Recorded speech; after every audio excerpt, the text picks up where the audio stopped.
তারকেশ্বর মহাবিদ্যালয় আয়োজিত বাংলা ভাষা ও সাহিত্যের আলোচনায় সকলকে স্বাগত। আজ আমরা কবি মৃদুল দাশগুপ্তের লেখা ক্রন্দনরতা জননীর পাশে কবিতাটি আলোচনা করব। এই কবিতার মূল আলোচনায় যাওয়ার আগে আমরা কবি মৃদুল দাশগুপ্তের কবি প্রকৃতি সম্পর্কে দুই এক কথা জেনে নিই। আমাদের দ্বাদশ শ্রেণীর পাঠ্য তালিকার অন্তর্ভুক্ত যে কবিতাগুলি আছে সেই কবিতাগুলির মধ্যে কবি মৃদুল দাশগুপ্তের লেখা ক্রন্দনরতা জননীর পাশে একটি উল্লেখযোগ্য কবিতা এবং কবি মৃদুল দাশগুপ্তই সেই কবি যিনি এখনো পর্যন্ত সমস্ত পাঠক কুলের মধ্যে বর্তমান থেকে নব নব সৃষ্টি কার্যে নিয়োজিত রয়েছেন। কাজেই সবথেকে বেশি সমকাল সংলগ্ন হলো তাঁর কবিতা। সাংবাদিকতা তাঁর জীবিকার সঙ্গে জড়িয়ে আছে, সে কারণে একই সঙ্গে তিনি নিরাসক্তভাবে দেখতে পারেন সব কিছুকে, আবার সেই দেখাকেই কবির প্রকাশ করেন অনবদ্য প্রকাশভঙ্গিতে। কবি মৃদুল দাশগুপ্ত সরাসরি কথা বলার মতো করে পাঠকদের জন্য লেখেন, কথা বলেন একেবারে চলতি পথের ভাষায় সাধারণ মানুষের মতো করে। কাজেই সহজ সুরে গভীর কথা হয়ে ওঠে তার কবিতা। তার কবিতায় অন্তমিল থাকলেও একই সঙ্গে কবিতায় গতি আর দোলা দুই তিনি পাঠকের মনে সঞ্চারিত করে দেন। বিশেষ করে এই কবিতাটিতে নিহিত যে সঙ্গীতময়তা, তা এই কবিতাটিকে একটা মিছিলের গানে রূপান্তরিত করে। সকলের প্রতিবাদকে ভাষা দেন কবি তার সৃষ্টির মধ্য দিয়ে। কবি মৃদুল দাশগুপ্ত কোনোদিন কবিতার বাঁধা ধরা গণ্ডিতে বদ্ধ থাকতে চাননি, বরং প্রতিবাদী মানসিকতা নিয়ে নিজেকেও নিজের দৃষ্টিভঙ্গিকে তিনি বদল করে চলেছেন সময়ের সঙ্গে সঙ্গে তাল মিলিয়ে। কবিতার মাধ্যমে তিনি সংকেত পৌঁছে দিতে চেয়েছেন, সেজন্য শব্দচয়নে তিনি দেখিয়েছেন জাদুকরের মতো দক্ষতা। সাংবাদিক কবি মৃদুল দাশগুপ্ত তিনি ছোটদের জন্য যেমন ছড়া লিখেছেন, তেমনি গভীর ভাবব্যঞ্জক কবিতা লিখেছেন সকল পাঠকের জন্য। তাঁর লেখা ক্রন্দনরতা জননীর পাশে কবিতাটি রক্তমাংস পত্রিকার নন্দীগ্রাম সংখ্যায় প্রকাশ হয়েছিল। বর্তমানে এই কবিতাটি ধানক্ষেত থেকে কাব্যগ্রন্থের অন্তর্ভুক্ত হয়েছে। মাত্র 19টি কবিতার সংকলন ধানক্ষেত থেকে এই কবিতা গ্রন্থটি। এই গ্রন্থে কবি সমসাময়িক সমাজ ও সময়ের জ্বলন্ত রূপকে তুলে ধরতে চেয়েছেন। শিল্প ব্যবস্থার পত্তনের ফলে কেড়ে নেওয়া হয়েছে অসংখ্য নিরীহ গরিব মানুষের জমি, চারপাশে উঠেছে কাঁটাতারের বেড়া, বেড়ার পাশে দাঁড়িয়ে হাহাকার করেছে সেই কৃষক, আর সংবেদনশীল কৃষকের প্রতিনিধি হয়ে কবি তা প্রত্যক্ষ করেছেন এবং তার বিবেকের জাগরণ ঘটেছে তাদের দুঃখ দুর্দশা দেখে। চোখের সামনে তিনি দেখেছেন গরিব চাষাভুষোদের নিদারুণ অবস্থা, জমি হারিয়ে তারা বিমূঢ় হয়ে পড়েছে। সেই বিমূঢ় কৃষকের পাশে এসে কবি তাদের একজন হয়ে প্রতিবাদে মুখর হয়ে উঠেছেন। তিনি দেখেছেন যে জমিতে একসময় সোনার ফসল ফলত, সেই জমিতে আজ বেড়া দেওয়া, যেন জননী আজ শৃঙ্খলিত। এটা অন্যায়, এটা অনাচার। দানবের নিষ্ঠুর পদাঘাতে কৃষক সমাজ আজ বিমূঢ় হয়ে পড়েছে, আজ বিহবল হয়ে পড়েছে। অত্যাচার পীড়নে দু চোখ তাদের ভাষাহারা হয়ে উঠেছে।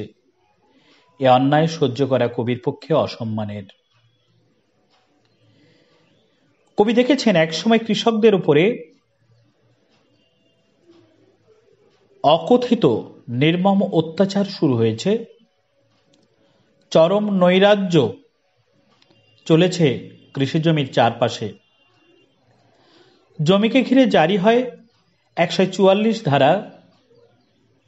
কৃষকের মা, ভাই, বোন, সন্তান সেখানে অধিকার দাবি করতে গেলে রাতারাতি প্রাণ হারাতে হয় সকলকে।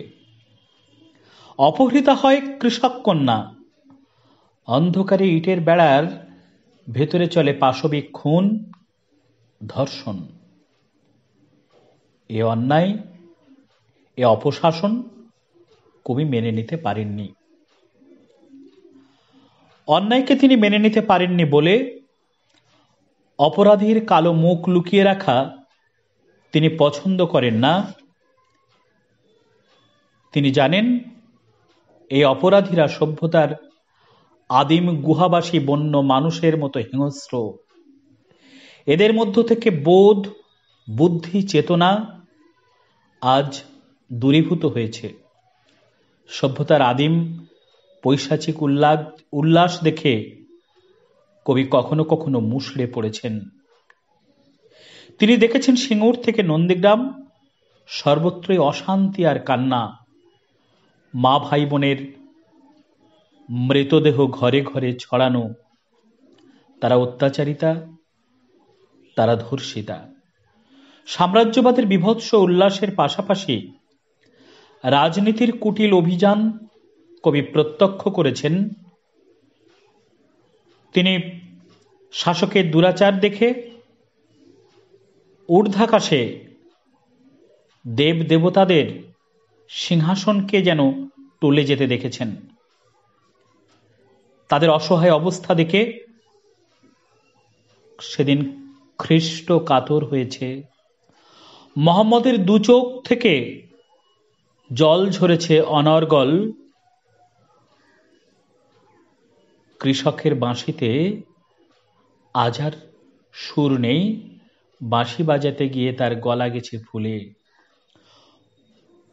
অহিংস বুদ্ধের মুখে যেন আজ কুটিল মুখোশ তিনি প্রত্যক্ষ করলেন।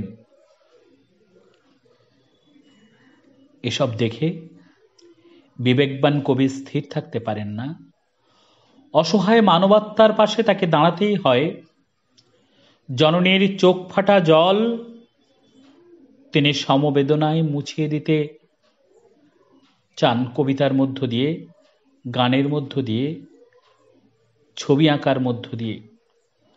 শিল্প হিসাবে তিনি যদি অসহায় মানুষের পাশে দাঁড়াতে না পারেন, তাহলে তার শিল্প চর্চা বৃথা মনে করেন কবি।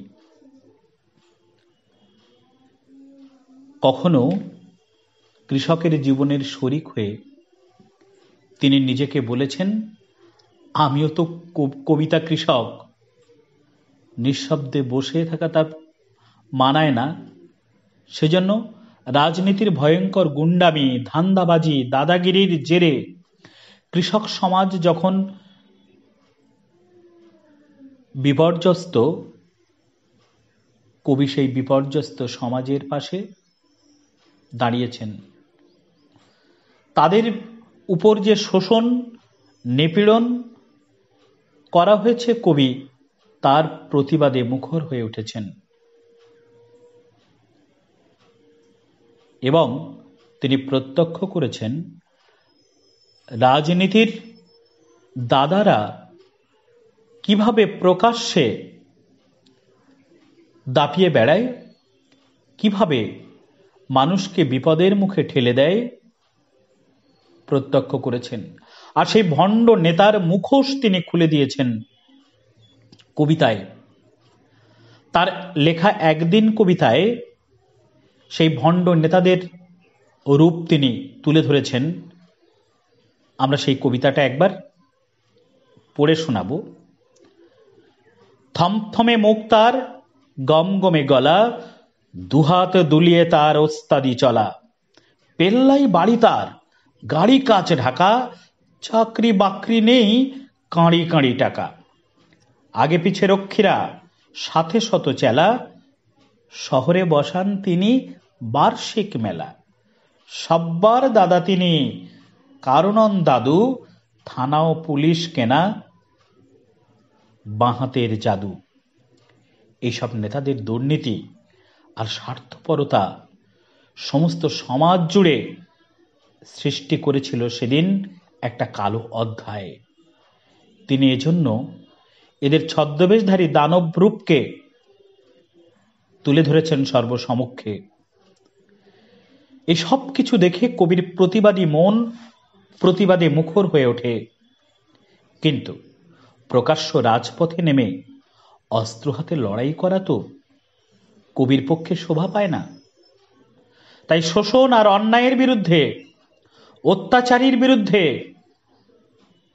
তিনি রাজপথে নামেন, শোক মিছিলে পথ হাঁটেন মৌনভাবে, ধিক্কার, নিন্দা আর ক্ষোভে ফেটে পড়েন অপরাধীদের প্রতি। তিনি অসি ধরতে পারেন না, কিন্তু মসির সাহায্যে তিনি ফুটিয়ে তোলেন সেই রক্তাক্ত দিনের অসহায় মানুষের জীবনের ছবি। কবিকে সাধারণ জনগণের দিকে মুখ ফেরাতেই হয়। রাষ্ট্র শাসনের অন্যায় অপরাধের দিকে তিনি আঙুল তোলেন। মার্কোল থেকে শিশু কেড়ে নেয় শুরু হলে সেই কালো অধ্যায়, আমি বলবই এটা অন্যায়। এইভাবে তিনি অন্যায় প্রতিবাদের মুখর হয়ে ওঠেন। তিনি মানুষের পাশে দাঁড়ান। শাসকের কুটিল ভ্রুভঙ্গিকেও তিনি উপেক্ষা করেন নির্দ্বিধায়। স্বভাবসিদ্ধ শানিত ভাষায় তিনি সামাজিক পরিস্থিতিকে তুলে ধরেন মানুষের সামনে। কৃষকের পাশে, শ্রমজীবী মানুষের পাশেই তার সহাবস্থান, তাদের সাথেই তার পথ হাঁটা। সভ্যতার কোন রকম ভণ্ডামি তিনি মেনে নিতে পারেননি সেদিন। মানুষের দুঃখ দুর্দশায় সমবেদনার করস্পর্শে তিনি শান্তি প্রতিষ্ঠা করতে চান মানুষের মনে। প্রতিবাদ কঠোর তাঁর ভাষা, আগুন ঝরা সংগ্রামে তিনি বলগাহীন।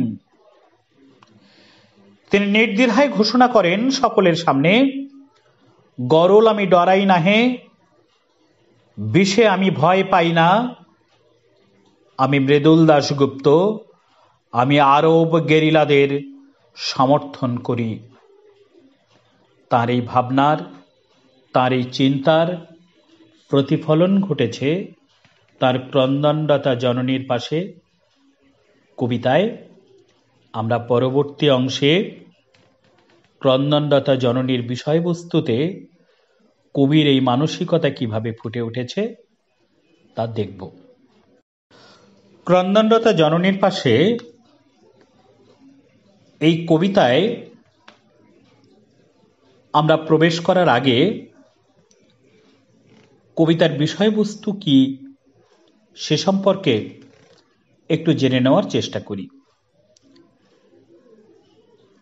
আমরা জানি কবি নজরুল ইসলাম তিনি তার সমকালকে জোরালোভাবে তার কবিতায় তুলে ধরেছিলেন।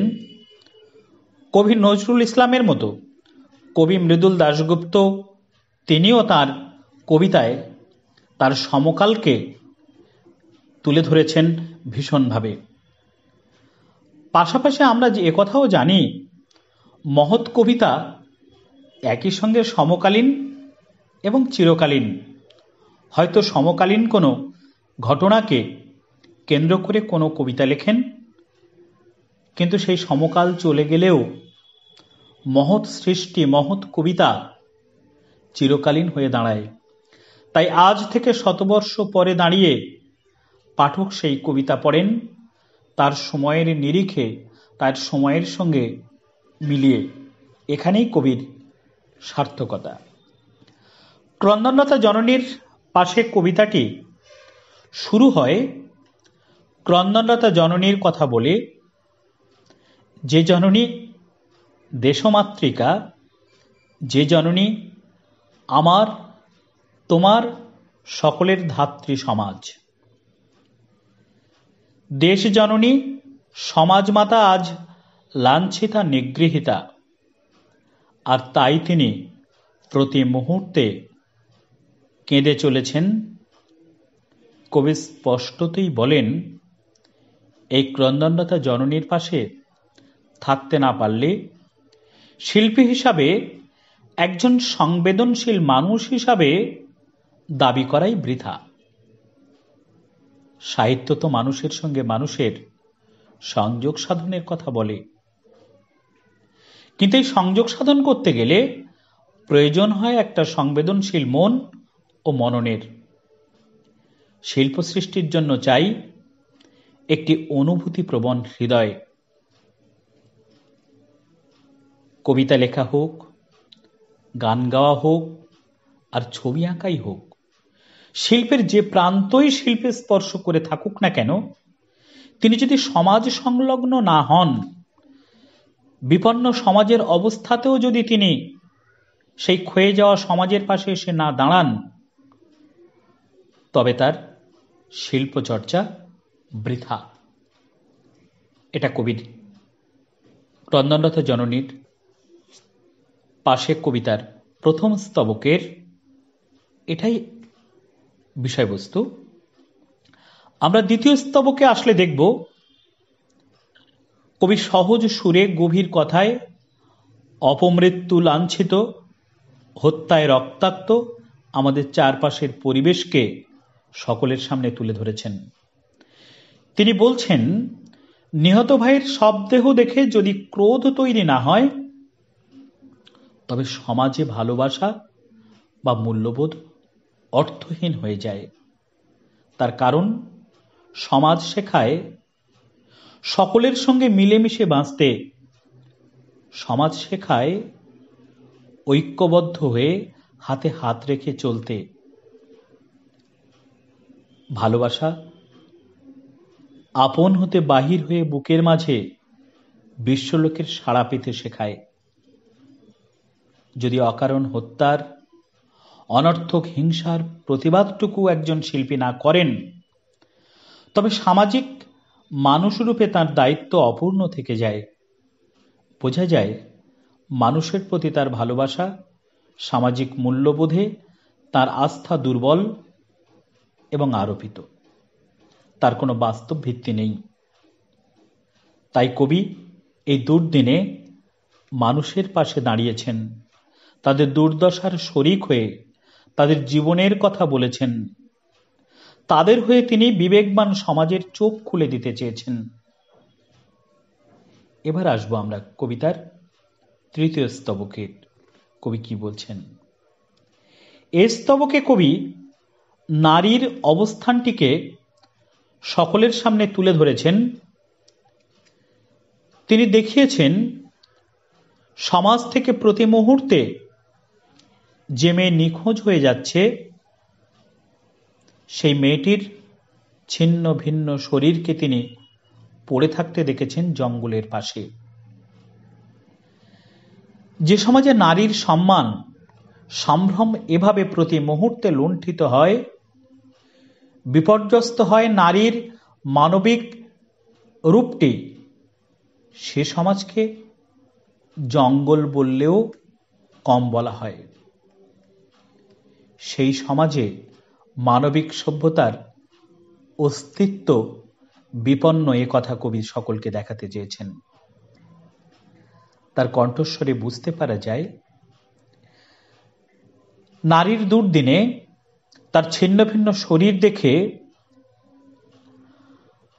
আকাশের অদেখা দেবতার দিকে প্রার্থনা করা আজ কাম্য নয়, বরং বিধির বিচার চাওয়ার পরিবর্তে তাকে ভর দিতে হবে আত্মশক্তিতে, গড়ে তুলতে হবে প্রতিবাদ, গড়ে তুলতে হবে প্রতিরোধ, এবং সেই প্রতিবাদ সেই প্রতিরোধ হবে শিল্পের মধ্য দিয়ে। আমরা চতুর্থ স্তবকে এবার দেখব কবি কি বলতে চাইছেন। কবি জানেন সমাজের দুর্দশা, সমাজের বিপর্যস্ত রূপকে দূর করতে একজন শিল্পী সক্ষম। মানুষের চেতনা জাগ্রত করতেও শিল্পীর তুলনা নেই। সমাজের এই ভয়ঙ্কর রূপ দেখে আজ কবির বিবেক, কবির নীতিবোধ, কবির সমাজবোধ, ন্যায়বোধ, সংবেদনশীলতা কবিকে বিক্ষুব্ধ করেছে, বিচলিত করে তুলেছে। এই ক্ষোভে সামিল হয়ে তিনি তার কবিতাকে অগ্নিময় করে তুলেছেন। আমরা বুঝতে পারি কবিতার ক্ষুদ্র আমিত্বের আবরণ থেকে মুক্ত হয়ে তিনি শিল্পীর প্রতিনিধিত্ব করছেন এই কবিতায়। সে তিনি কবি হন, অভিনেতা হন, গায়ক হন, নাট্যকার বা চিত্রশিল্পী হন, শিল্পের যে ধারাকেই তিনি স্পর্শ করে থাকুন না কেন, সমাজের এই ভয়াবহ অবস্থায় যে কোনো প্রকৃত শিল্পীর বিবেক জেগে ওঠে।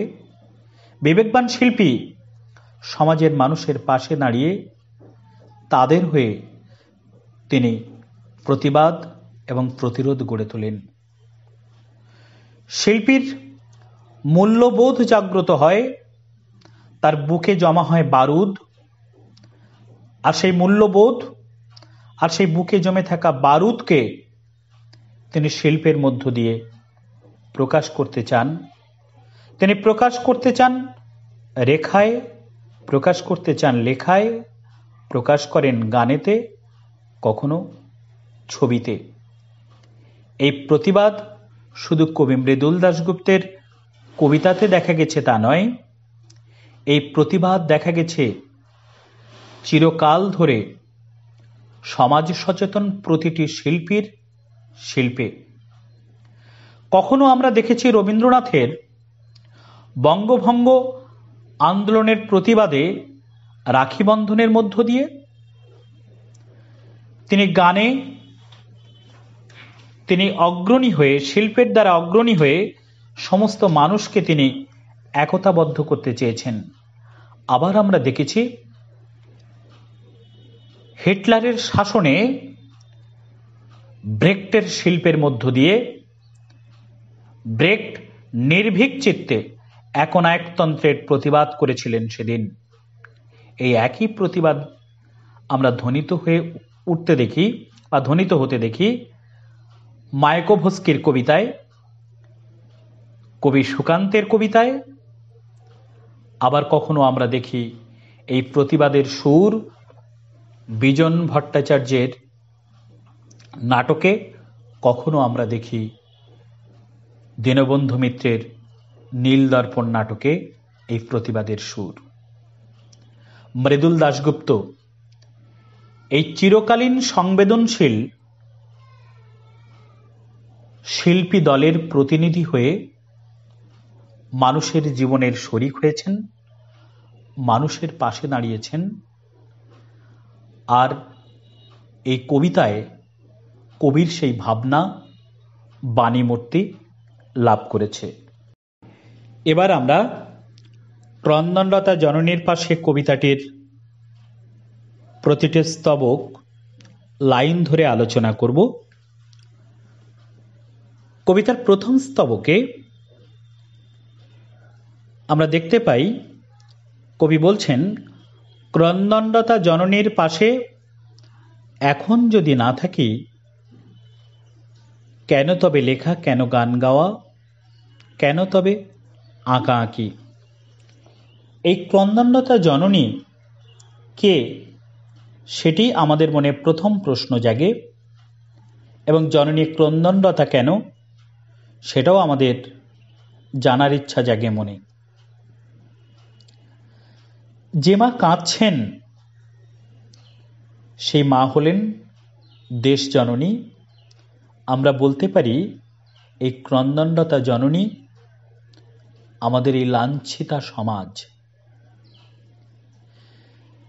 কবি তিনি তার সমকালে মায়ের এই দুর্দশা প্রত্যক্ষ করেছেন। তিনি দেখেছেন সমাজমাতা, তিনি দেখেছেন দেশমাতা নির্যাতিতা হয়ে চলেছে প্রতিটা মুহূর্তে। আর সেই দেশমাতৃকার সন্তান হিসাবে, একজন সংবেদনশীল মানুষ হিসাবে, একজন দায়িত্ববান মানুষ হিসাবে কবি তার কর্তব্য বিস্মৃত হতে পারেন না। কবি তার শিল্পের মধ্য দিয়ে, কবিতার সৃষ্টির মধ্য দিয়ে জননীর চোখের জল অনায়াসে মোছাতে পারেন। একজন শিল্পী তা তিনি শিল্পের যে প্রান্তই স্পর্শ করে থাকুক না কেন, শিল্পী দেশমাতৃকার দুর্দিনে, দেশমাতৃকার অশ্রুমোচনে সর্বাগ্রে এগিয়ে আসবেন, এটাই স্বাভাবিক। যদি তিনি না আসেন, তবে তার শিল্প চর্চা করা বৃথা, বৃথা তার লেখা, বৃথা তার গান গাওয়া, বৃথাই তার আঁকা আঁকি। অর্থাৎ শিল্পী যদি দেশমাতৃকার শৃঙ্খল মোচনে না আসেন, তবে তার শিল্প চর্চা সম্পূর্ণরূপে ব্যর্থতায় পর্যবসিত হয়। এটি প্রথম স্তবকে কবি বলতে চেয়েছেন। দ্বিতীয় স্তবকে কবি বলছেন, নিহত ভাইয়ের সব দেহ দেখে নাই যদি হয় ক্রোধ, কেন ভালোবাসা, কেন বা সমাজ, কিসের মূল্যবোধ। কবি জানেন এই সমাজে বাঁচতে গেলে সকলের হাতে হাত রেখে বাঁচতে হয়, সকলের নিবিড়ভাবে একাত্ম হয়ে বেঁচে থাকাই প্রকৃত বাঁচা। কিন্তু সমাজে যখন মানুষের উপরে অত্যাচার নেমে আসে, যখন শাসকের নির্মম শৃঙ্খলিত হয়ে উঠতে হয় অসহায় মানুষকে, যখন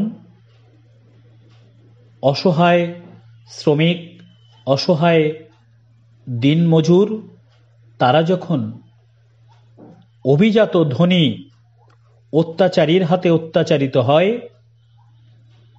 তখন কবি নীরব থাকতে পারেন না। কারণ কবি এই নিহত মানুষদেরই আত্মার আত্মীয়। তাই নিহত মানুষদের শবদেহ দেখে কবির অন্তরে ক্রোধ জাগ্রত হয়। তিনি তার সেই ক্রোধকে প্রকাশ করেন শিল্পে। আর যদি তিনি এই নিহত মানুষের পাশে না দাঁড়ান, অসহায় বিপন্ন মানুষের পাশে যদি না থেকে তাদের দিকে যদি সাহায্যের হাত বাড়িয়ে না দেন, তবে মুখে মিথ্যার ভালোবাসার বুলি আওড়ানো সেটা বৃথা। কিংবা আমরা যে সমাজবদ্ধ জীব, সমাজের প্রতি আমাদের একটি দায়িত্ব আছে, সেই দায়িত্ব বোধ সম্পর্কে আমরা যে সচেতন নই, সেটা যে একটা গাল ভরা বুলি, তা কবি এখানে দেখাতে চেয়েছেন।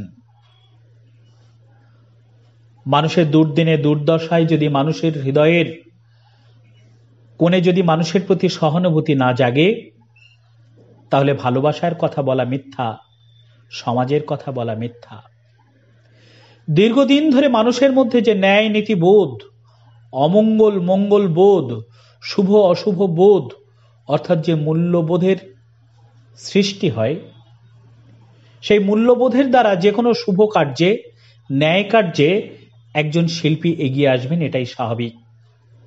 যদি তিনি না আসেন, তাহলে মূল্যবোধের কথা একটা নিরর্থক শব্দ মাত্র হয়ে দাঁড়ায়। তৃতীয় স্তবকে কবি বলছেন, যে মেয়ে নিখোঁজ ছিন্ন ভিন্ন, জঙ্গলে তাকে পেয়ে আমি কি তাকাবো আকাশের দিকে বিধির বিচার চেয়ে।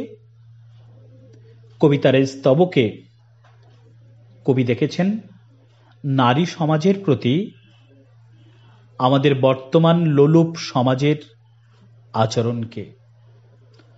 অত্যাচারী মানুষ, লোলুপ মানুষ, আদিম মানুষের প্রবৃত্তি নিয়ে যেভাবে নারীকে বিপর্যস্ত করে চলেছে প্রতিটা মুহূর্তে, নারীকে নিগ্রহ করে চলেছে প্রতিটা মুহূর্তে, নারীকে ধর্ষণ করে চলেছে প্রতিটা মুহূর্তে, কবি নারীর সেই দুরবস্থা দেখে কাতর হয়ে পড়েছেন। তিনি দেখেছেন কিভাবে মানুষরূপী জানোয়ারেরা নারীকে শবে পরিণত করে, কিভাবে তাদের পাশবিক ইচ্ছা পরিপূর্ণ করে নারীর দেহকে ছিন্ন বিচ্ছিন্ন করে জঙ্গলের পাশে তাকে ছড়িয়ে ছিটিয়ে রাখে। সেই জঙ্গলের পাশে নারীর শতছিন্ন দেহ দেখে বিবেকবান কবি কখনো আকাশের দিকে তাকিয়ে বিধাতার বিচার চেয়ে নিশ্চুপ থাকতে পারেন না, বরং তিনি আত্মশক্তির উপরে নির্ভর করে প্রতিবাদে গর্জে উঠতে চান। তিনি অন্যায়কারীকে সাজা দিতে চান, তিনি অন্যায়কারীর বিরুদ্ধে প্রতিবাদে প্রতিরোধে এগিয়ে আসতে চান। কিন্তু তিনি তো শিল্পী, তিনি তো আর অস্ত্র হাতে নিয়ে মাঠে নামতে পারেন না। তাই তার হাতের কলম হয়ে ওঠে তখন তরবারির চেয়ে শক্তিশালী। সেই তরবারির স্পর্শে তিনি সমাজের বিবেকবান হৃদয়কে জাগরিত করতে চান। এরপর আসব কবিতার চতুর্থ স্তবকে। বিবেকবান কবি সমাজের অন্যায়, সমাজের প্রতি মানুষের দুর্ব্যবহার, দেশমাতৃকার প্রতি লোলুপ মানুষের যে আচরণ, অসহায় নারীর প্রতি যে আচরণ, তা দেখে কবি নিশ্চুপ থাকতে পারেন না। তিনি কবি, তাই কবিতার মধ্য দিয়ে তিনি তার বিবেককে তুলে ধরতে পারেন। আর তার মধ্যে যে ক্রোধের বারুদ তৈরি হয়, তার মধ্যে যে প্রতিবাদের বারুদ তৈরি হয়, সেই তার মধ্যে জ্বলতে থাকা তীব্র বারুদকে, তার মধ্যে তার বিবেককে তিনি সমাজের সকলের মধ্যে সঞ্চারিত করে দিতে চান। কবির প্রত্যাশা তার মধ্যে জ্বলতে থাকা বিদ্রোহ, তার মধ্যে জ্বলতে থাকা প্রতিবাদের আগুন, তার মধ্যে জমে থাকা বারুদ সমাজ দেহের মধ্যে ছড়িয়ে পড়বে এবং সমাজের সকল বিবেকবান মানুষের বিবেককে জাগরিত করবে।